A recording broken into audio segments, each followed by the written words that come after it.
எல்லாருமே like share comment பண்ணுங்க. அது மட்டும் இல்லாமல் நம்ம சேனலுக்கு சப்ஸ்கிரைப் பண்ணி சப்போர்ட் பண்ணுங்க மக்கா. ஹலோ ஃப்ரெண்ட்ஸ், நம்ம இன்னைக்கு பர்த்டே விஷஸ் பார்க்கலாம். அக்னி ஃப்ரம் சென்னை. இவங்க நேற்று அவங்களோட பர்த்டேயை கொண்டாடிருக்காங்க. Wish you many many more happy returns of the day Agni. இன்னைக்கு பர்த்டே கொண்டாடுற ஆண்ட்ரோ பெல்சியா இவங்க அவங்களோட 8வது பிறந்த நாளை இன்னைக்கு கொண்டாடுறாங்க. இனிய பிறந்த நாள் வாழ்த்துக்கள் ஆண்ட்ரோ பெல்சியா. ஒவ்வொரு வருஷமும் நீங்கள் சந்தோஷமும் ஆரோக்கியத்தோட இருக்கணும்னு நாங்கள் ப்ரேயர் பண்ணிக்கிறோம். Happy birthday. இப்போ வாங்க ஃப்ரெண்ட்ஸ், வீடியோக்குள்ள போகலாம். காலையில் உமாளுக வீட்டுக்கு போன மாதிரி இருந்து என்னக்கா அவளா கூப்பிட்டா? அவ எங்க என்ன கூப்பிடுவா? என் மோளுக நோட்டு ஒன்று அங்கே கடந்தான். இவ வாங்கிட்டு சொன்னா, அதான் அங்கே போனேன். ஓ அப்படியா? போயிட்டு வர நல்ல நேரம் ஆச்சு. நான் நீங்கள் போகும்போது பார்த்தேங்க்கா, அதான் கேட்கேன். போனேன். அங்கே உமா பால் பாயசம் வச்சிருந்தா. 3 இருந்து அரட்டை அடிச்சுட்டாங்க, குடிச்சிட்டு கிடந்தாளுவ. பால் பாயசமா? என்ன விசேஷமோ? ஏதாவது சொன்னாளா? நம்மகிட்ட எங்க கீதா சொல்லுவா. நான் போனேன்னா அந்த நேரம் அவ்வளோ வேற குடிச்சிட்டு இருந்தாளுவ. பின்ன எனக்கு ஒரு கப் ஊற்றி தந்தாளுவ. ஓ அப்படியா? இருந்தாலும் இந்த செல்வா எனக்கு ஒரு கிளாஸ் கூட கொண்டு தரலையே. எனக்கு கொண்டு தரல இல்லையா? நான் போனதால கிடச்சி கீதா. என்னன்னு தெரியலக்கா. இப்பெல்லாம் செல்வா என்கிட்ட ரொம்பவே பேசுறதெல்லாம் அவாய்ட் பண்ணிக்கிட்டே இருக்கிறான். எல்லாத்துக்கும் காரணம் அந்த உமாதான். அப்படியே இருந்துட்டு போட்டு கீதா, நமக்கு என்ன? முன்னாடியெல்லாம் எனக்கு என்ன ஹெல்ப்னாலும் செல்வா பண்ணுவாக்கா. இப்பெல்லாம் உமாவை பார்த்து பயந்தே வர மாட்டேங்கிறான். ஹெல்ப்புக்கு வரலன்னா சரி விடலாக்கா, பேசுறதுக்கு கூட பயப்படுறான். எப்படி மிரட்டி வச்சிருக்கிறா என் ஃப்ரெண்ட. இவ புருஷன் மட்டும் உமாளுகிட்ட பேசினா இவளுக்கு கோவம் வருது. ஆனா செல்வா இவளுகிட்ட பேசணுமா? என்னத்த நியாயமோ? ஏங்கா யோசிச்ச மாதிரி இருக்கு. இல்ல கீதா, யோசிக்கேன். ஏன் இந்த செல்வா எப்படி மாறிட்டான்னு யோசிக்கேமா. போட்டுக்கா, எவ்வளோ நாளதான் அப்படி பேசாம இருக்கேன்னு பார்ப்போம். ஆமா, அப்புறம் ஒன்று அறிஞ்சியலா? இந்த ராணி அக்காலாம் லட்சுமி அக்காலாம் காலையில் எங்கேயோ போனவ, ஏதாவது தெரியுமா? அப்படியா? எனக்கு எதுவுமே தெரியலையே. ராணி அக்கா லட்சுமி அக்காலாம் சேர்ந்து எங்கேயாவது போனானா? அரவிந்த் கல்யாண விஷயமா எங்கேயாவது போயிருப்பாவளா இருக்கான்.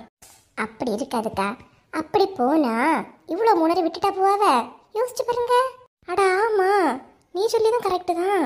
வாங்க ஃபாத்திமாக்கா, ஆளை பார்க்கவே முடியல. 2 நாள் என் தங்கச்சி விட்டு போயிருந்தேன் புஷ்பா, அதனால தான் வெளியே பார்க்க முடியல. இன்னைக்கு காலையில் தான் வந்தேன். ஓ அப்படியாக்கா? ஆமாக்கா, இந்த ராணியக்காலம் லட்சுமி அக்காலாம் காலையில் எங்கேயோ அவசரமாக கிளம்பி போனாங்க. என்ன யாருன்னு உங்களுக்கு தெரியுமா? எனக்கு என்ன கீதா தெரியும். நான் எல்லாம் அங்கே போயே 2-3 நாள் ஆகுது இல்லையா? இல்லக்கா, நீங்க அடிக்கடி இங்க போவியே இல்லையா? நீங்க போன எதுவும் சொல்லாமலாம் இருப்பாவ. இன்னைக்கு காலையிலே போனாவ. நான் மத்தியானம் கூட ராணியக்கால பார்த்தனே. பாத்தியலா? அப்போ இங்க போயிட்டு வந்துருப்பாவளா இருக்கா? என்ன யாதுன்னு கொஞ்சம் விசாரிக்க கூடாதாக்கா? ஆமா பத்தியா, என்ன யாதுன்னு நம்ம விசாரிச்சாதான் நம்ம காதுக்கு வரும். சரி, அப்ப நான் ஒரு 8 போய் பார்த்துட்டு வந்துருட்டா? சரிக்கா, போய் பார்த்துட்டு வாங்க. என்ன விஷயம் நீ சீக்கிரம் கேட்டுட்டு வந்து சொல்லுங்கக்கா. சரி கீதா, 2 இதுல இருந்துடுங்க, எங்க எழுப்பி போயிடாதுங்க. நாங்க எங்க எழுப்பி போக மாட்டோம். என்னன்னே சட்டுப்புட்டுன்னு கேட்டு வந்து கதையை சொல்லுங்கக்கா. வீட்டுல வேற கணக்கு பார்த்துடுங்க. சரி புஷ்பா, நான் இப்ப வந்துடுறேன் கேட்டுட்டு. சரியான வழங்கா தோழுவமா. அடுத்த வீட்டு கதை யாரு என்ன ஒரு ஆர்வம். பாவம், என்ன ஏதுன்னு கேட்டுட்டு வருவோம், அப்பதானே நமக்கும் தெரியும். பாத்தியலாக்கா, அடுத்த வீட்டு கதையை கேட்க என்ன ஒரு ஆர்வம் போடுறாவணி. இவளையும் நம்ப கூடாது கீதா. நம்ம கூடவே இருக்க மாதிரி இருக்கோம். எப்ப கட்சி மாறியான்னு தெரியாது. ஆமா, அதெல்லாம் உண்மைதாக்கா. இவள்கிட்டலாம் ஒரு விஷயத்த சொன்னா சொல்லிட்டு வீட்டு வர முன்னாடி பின்னாடி வீட்டுக்காரே என்னம்ட்ட கூட்டு கேட்குற மாதிரி இருக்குக்கா.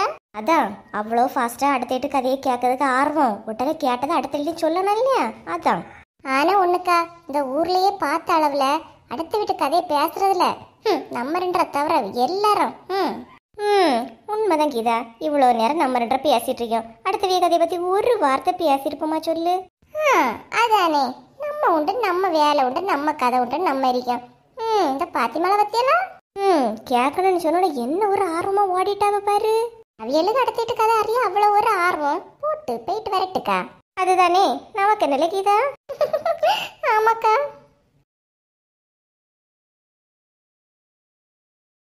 அம்மா, இந்த பண்டை எல்லாம் அன்னிக்கு வீட்டுல இருந்து கொடுத்து விட்டதாமா? ஆமா மக்களே, பத்தியா அன்னிக்கு வீட்டுல இருந்து நிறைய பண்டம் கொடுத்து விட்டுருக்கியாவ. இது மட்டும் இல்லட்டி கொஞ்சம் எடுத்து கபோர்டுக்குள்ளே வச்சிருக்கேன். சும்மா கொள்ளாமா, எவ்வளவு கொடுத்துருக்கியாவ இல்லையா? பார்க்கவே அவ்வளோ ஆசையா இருக்குமா. நாங்களாம் இவ்வளோ பண்டத்தை என்னைக்காவது பார்த்துருப்போமா? ஆமா, ஏன்னா இவ்வளவுக்கு ஒண்ணு வாங்கி கொடுக்காமலே என்ன வளர்த்துறீங்க. பாத்திருக்கியோமா நீ? ஏன்டி இப்படி இருக்குதிய? பண்டத்தை கண்ட கூடாது, உடனே அல்ல அலையாத நிப்பாளுவோமா. ஏமா திட்டுறிய? ஆர்வமா இருக்கு, அதனால தானே கேட்டோம். ஆமாம்க்கா, உனக்கு இனி கல்யாணம் ஆன உடனே நீ ஏன் உன் மாப்பிள்ளையிட்டு போன அப்புறம் உனக்கு அம்மா கிறிஸ்மஸ் தீபாவளி நல்ல நாளுகள்ல இப்படி வாங்கி தருவேன். அப்ப நான் அடுத்த வீட்டு போனாதான் வாங்கி தருவிய, இங்க இருக்கதான வாங்கி தர மாட்டிய. எல்லாம் வாங்கி தந்துட்டு தானே இருக்கேன், தின்னுட்டு தின்னலன்னு மட்டும் சொல்லிடாதுங்க. ஆமா, இன்னும் ஒண்ணு, எல்லாம் இருக்குன்னு சொல்லிட்டு ஒன்னோட வாயில போட்டுறாதுங்க. அண்ணியும் சொல்லணும் இல்ல மக்கா, அண்ணி அடிச்சா அப்படிட்டுனா. ஏமா நாங்க அவ்வளோ அலப்பறையா உன்னோட எடுத்து தின்னதுக்கு? நீங்க எல்லாம் தின்னால தின்றியட்டி, உங்களால நம்ப முடியாது, அதனாலதான் சொல்லி. நீங்க சொன்னது சரிதாம, ஆனா சங்கீதாலதான் கொஞ்சம் பார்த்து எடுத்து வைக்கணும். இனி அடிக்கடி கிச்சனுக்கு நடப்பா பாருங்க. ஆமா, ஏன்னா இவ நடக்க மாட்டா. இடி கோபப்படாதட்டி, எல்லாரும் தான் எடுத்து தின்னும். ஆமா, இவ்வளோ பண்டத்து கூட நம்ம நின்று ஒரு செல்ஃபி எடுத்து ஸ்டேட்டஸ் போடுவோமா?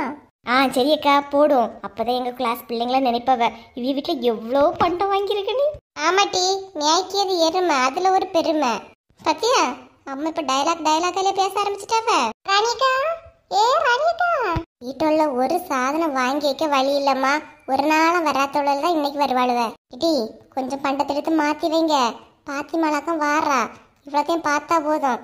உடனே இதை ஒரு கதையா ஊர்லாம் கட்டிட்டு இருப்பா. நான் ஏதோ பூங்கொடிக்க வீட்டுல இருந்து கண்டிப்பா வாங்கிட்டு வாணி வற்புறுத்துற மாதிரியே கதையை கட்டிடுவாட்டி. கொஞ்சம் எடுத்து மாத்தி வைங்க மக்களே, போங்க. பாத்தீங்களாம அவளுக்கு ஆர்வத்தை பத்தியலா வந்தேளு பங்கு கொடுத்துறா. நீ என்ன வேகமா மாத்தி வைக்க போறா நீ? சும்மா இருட்டி. என்னக்கா ஒரே சிரிப்பா எடுப்புமா இருக்கு? என்னக்கா இவ்வளோ ஏதாவது சொல்லி சிரிச்சிட்டு இருப்பாளோ பாத்திமா. நீ என்னம்மா திடீர்னு வந்துருக்க? எடி இங்க வா, பிக் பாஸ் போட்டாச்சு, வா. என்ன வரேன். என்னக்கா நிறைய பண்டெல்லாம் வாங்கி வச்சிருக்கு, என்ன விசேஷமா? இல்ல பாத்திமா, சாப்பிட்றியா? பூங்கொடி வீட்டுல இருந்து கொடுத்து விட்டது.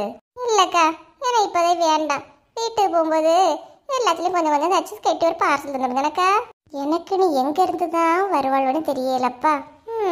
நான் வந்த விஷயத்தையே மறந்துட்டேன் பாருங்க. மோனிசா காலேஜ் போயிட்டு வந்து கொஞ்ச நேரம் சும்மா தானே கிடைக்கியா? என் மூளை டியூஸ் எடுப்பாளா? அவளுக்கு காலேஜில் உள்ள வேலையே நிறைய இருக்குமா, வந்து படம் வரையணும், எழுதணும், ஒட்டணும், பறக்கணும்னு சொல்லிட்டு இருப்பா. அவள்கிட்ட கேட்டு பாக்கி கொஞ்சம் டியூஷன் எடுக்க சொல்லுங்கக்கா. இங்கெல்லாம் எந்த பிள்ளைய டியூஷன் எடுக்கு? இந்த காலேஜ் போகிற பிள்ளைகளாவது எடுத்துனா தானே கொள்ளலாம். பஸ் பேருக்காவது ரூபா கிடைக்கலக்கா, சொல்லிட்டு கொஞ்சம் சொல்லுங்கனக்கா. இவ வந்திருக்கத பார்த்தா டியூஷனை பற்றி கேட்க வந்த மாதிரி இல்லையே, வேற எதுக்கு தான் வந்திருக்கியா? அப்புறம் உனக்கு கேட்கணும்னு நினைச்சேக்கா. காலையில் நீங்களும் லட்சுமி அக்கா எங்கேயோ அவசரமா போனீங்க, பஸ் ஸ்டாப்ல பார்த்தேன், எங்கக்கா? அதானே பார்த்தேன். அது ஒருத்தங்களுக்கு உடம்பு சரியில்லைம்மா, தான் பார்க்க போறோம். உடம்பு சரியில்லையா? யாருக்குக்கா? லட்சுமிக்கு சொந்தத்துல ஒரு பிள்ளை உடம்பு சரியில்லை ஃபாத்திமா, அதைத்தான் பார்க்க போயிட்டு வந்தோம். ஓ அப்படியாக்கா, இப்ப பரவாயில்லையா? கொஞ்சம் பரவாயில்ல, அப்படியே இருக்குமா. எல்லாரும் நல்லா இருக்கீங்களா? நம்ம சேனல் இவ்வளவு தூரம் வளர்ந்ததற்கு உங்க அன்பும் ஆதரவும் தாங்க காரணம். சேனல்ல தினமும் வீடியோ போடுறோம். உங்களோட ஆதரவை இன்னும் கொடுத்துக்கிட்டே இருங்க, கொடுப்பீங்கன்னு நம்புறோம். வீடியோ பார்க்குற எல்லாருமே லைக், ஷேர், கமெண்ட் பண்ணுங்க. அது மட்டும் இல்லாமல் நம்ம சேனலுக்கு சப்ஸ்கிரைப் பண்ணி சப்போர்ட் பண்ணுங்க மக்கா.